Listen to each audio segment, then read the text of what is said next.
Internet. අද වෙනකොට අපි හැමෝටම නැතුවම බැරි දෙයක් වෙලා තියෙනවා මේ ඉන්ටර්නෙට්. අද අපි කතා කරන්නේ අපේ ෆෝන් එකෙන් අපේ පරිගණකයට ඉන්ටර්නෙට් ගන්න පුළුවන් ක්‍රම කිහිපයක් ගැන.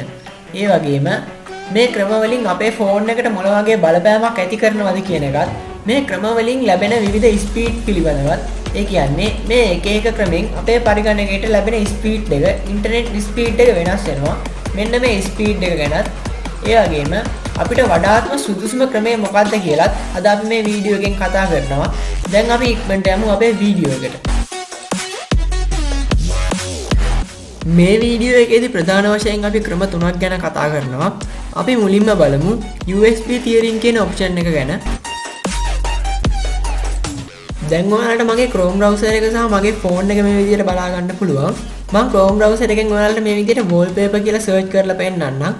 ඔයාලට පේනවා ඉතින් මේකේ search වෙන්නේ නැහැ. ඒ කියන්නේ මේ වෙනකොට අපේ පරිගණකය මගේ ෆෝන් එකේ ඉන්ටර්නෙට් එක කනෙක්ට් කරලා නැහැ කියන එක. දැන් අපි බලමු මුලින්ම USB Tethering වලින් මේක කනෙක්ට් කරගන්නේ කොහොමද කියලා. ඔයාලගේ ෆෝන් එකේ settings කියන එකට යන්න. ඒකට ගියාම උඩම තියෙනවා connection කියන option එකක්. ඔයාලා මෙන්න මේ option එකට යන්න. මේකේ පල්ලෙහාට ගියාම තියෙනවා Mobile Hotspot and Tethering කියන option එක. මේ option එකට ගියාම අපිට බලා ගන්න පුළුවන් USB Tethering කියන option එක.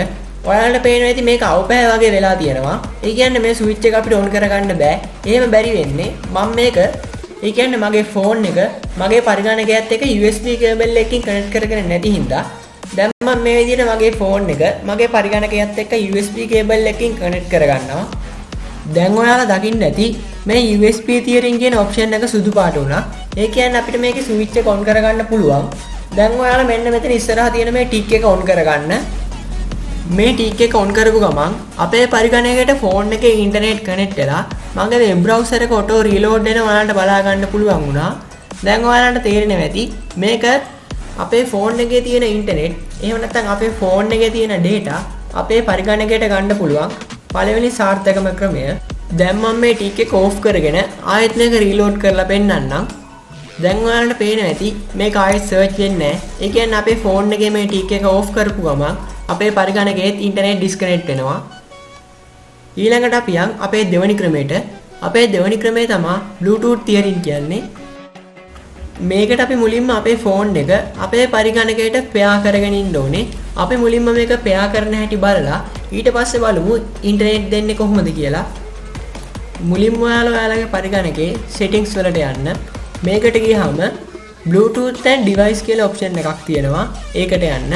මෙතනින් අපිට Bluetooth on කරගන්න පුළුවන්. ඔයාලා Bluetooth on කරගෙන ඉන්න. ඊට පස්සේ මෙතන තියෙනවා add device කියලා එකක්. ඔයාලා මේ add device කියන එකට යන්න. ඊට පස්සේ ඔයාලා මෙතන උඩම තියෙන Bluetooth කියන option එකට යන්න. මේකට ගියාම අපි අවට තියෙන Bluetooth on කරලා තියෙන සියලුම device අපිට මෙතනින් බලා ගන්න පුළුවන් වෙනවා. ඔයාලට මෙතන එන්න අමාරුයි නම්, ඒ කියන්නේ ඔයාලට මෙතන හොයාගන්න අමාරුයි නම් start key එක press කරලා Bluetooth කියලා search කරත් ඔයාලට මෙතන ලේසියෙන් එන්න පුළුවන්. ඊට පස්සේ අපි අපේ ෆෝන් එකේ Bluetooth on කරගන්න ඕනේ. දැන් අපි අපේ ෆෝන් එකේ Bluetooth on කරගෙන ඉමු. මේ විදිහට අපේ Bluetooth on කරගත්ත ගමන් සමහර ෆෝන් වල මේ විදිහට auto scan වෙලා අපේ device පෙන්නනවා. අපි අවට තියෙන device පෙන්නනවා. සමහර ෆෝන් වල නම් Bluetooth කියන එක උඩ touch කරන් ඉඳලා මෙතන යන මේ විදිහට මගේ පරිගණකය මගේ ෆෝන් එකෙන් පෙන්නනවාට පේනවා ඇති. දැන් ඔයාලා මෙන්න මේක උඩ touch කරන්න. එතකොට මේ විදිහට connect කියලා පොගක් පරිගණකයට එයි. ඒ වගේම pair කියලා එකක් ෆෝන් එකට එයි.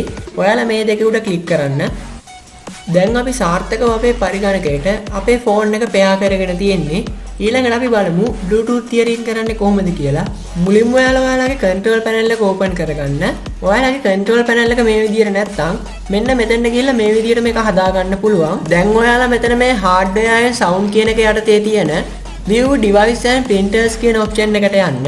එතකොට මේ විදිහට අපි connect කරලා තියෙන device ඔක්කොම මෙතනින් පෙන්නයි. කරලා නැති ඒවත් මෙතන පෙන්නනවා. ඒවා කොහොමත් අපිට වැඩක් නැහෙනි. ඊළඟට අපි යන්නේ අපේ ෆෝන් එකට. ඔයාලා settings කියන එකට ගිහිල්ලා connection කියන එකට යන්න.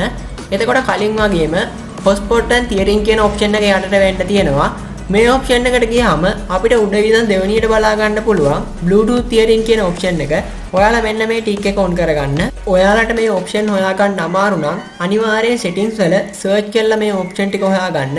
මොකද අනිවාර්යෙන් හැම ෆෝන් එකකම මෙන්න මේ option ටික තියෙනවා. ඊළඟට අපි යන්නේ අපේ පරිගණකයට. මෙතන මේ device කියන එක යටතේ ඔයාලා connect කරගත්ත ඔයාලගේ phone එක පෙන්නයි. ඔයාලා මේ ෆෝන් එක උඩ right click කරන්න. එතකොට උඩින් එනවා connect using කියලා option එකක්. මේක යටතේ තියෙනවා access point කියලා option එකක්. ඔයාලා මෙන්න මේක උඩ click කරන්න. එතකොට අපේ පරිගණකය සහ ෆෝන් එක Bluetooth වලින් internet connect වෙනවා. දැන් අපි අපේ Chrome browser එකට ගිහිල්ලා බලමු ඒක search වේද කියලා. දැන් අපි මේක reload කරලා බලමු. එතකොට ඔයාලට පේනවා ඇති කලින් වගේම අපේ Chrome browser එකෙන් search වෙනවා. ඒ කියන්නේ මේ පාරත් අපි සාර්ථකව අපේ ෆෝන් එකෙන් අපේ පරිගණකයට internet connect කරගෙන තියෙන්නේ. ඊළඟට අපි යන්නේ අපේ තුන්වෙනි වගේම අවසාන option එක ගැන කතා කරන්න.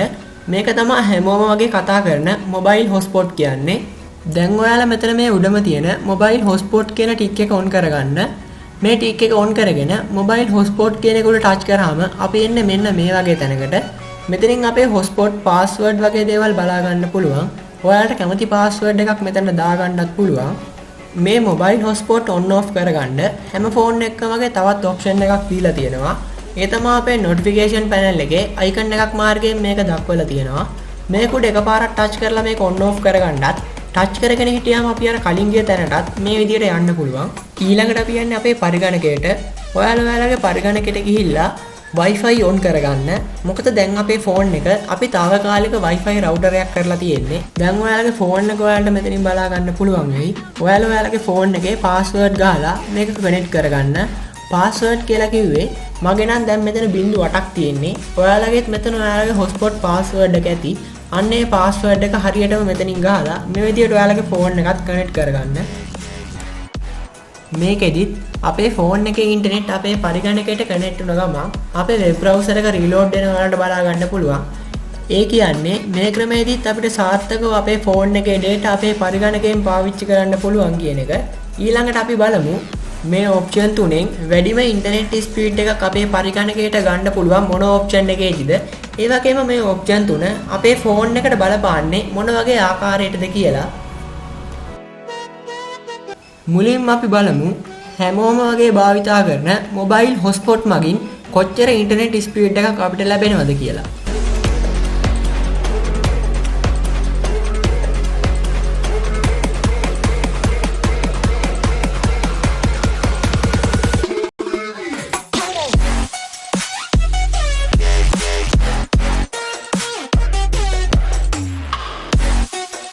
මේකෙදි download speed එක megabyte per second 0.85කුත් upload speed එක megabyte per second 3.63කුත් අපිට බලා ගන්න පුළුවන් වෙනවා. ඊළඟට අපි බලමු Bluetooth Tethering වල speed එක කොහොමද කියලා.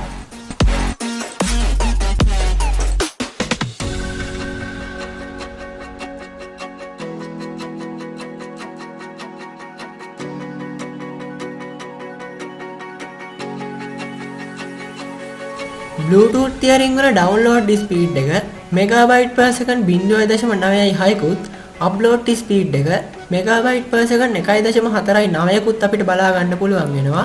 ඊළඟට අපි යන්නේ USB Tethering වලට. අපි බලමු මේකෙත් internet speed එක කොහොමද කියලා.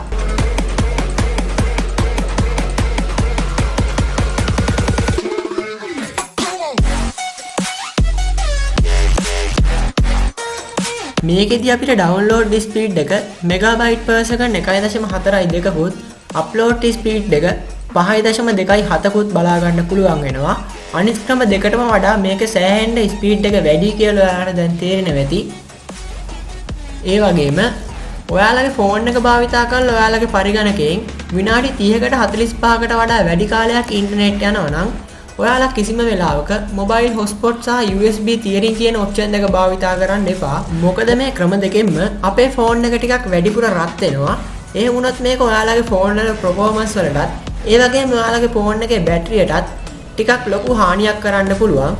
ඔයාලා දිගටම ඉන්ටර්නෙට් භාවිතා කරන්නේ ෆෝන් එකෙන් නම් ඒ කියන්නේ වැඩි වෙලාවක් ඉන්ටර්නෙට් ෆෝන් එකෙන් භාවිතා කරනවා නම් ඔයාලා අනිවාර්යෙන් Bluetooth Tethering කියන option එකට යන්න.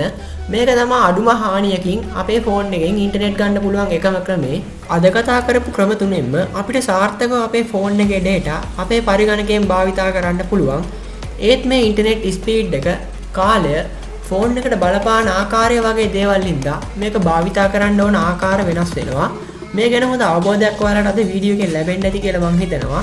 වීඩියෝ එක ගැන ඔයාලගේ අදහස් කමෙන්ට් එකකින් අනිවාර්යයෙන් මට යොමු කරන්න.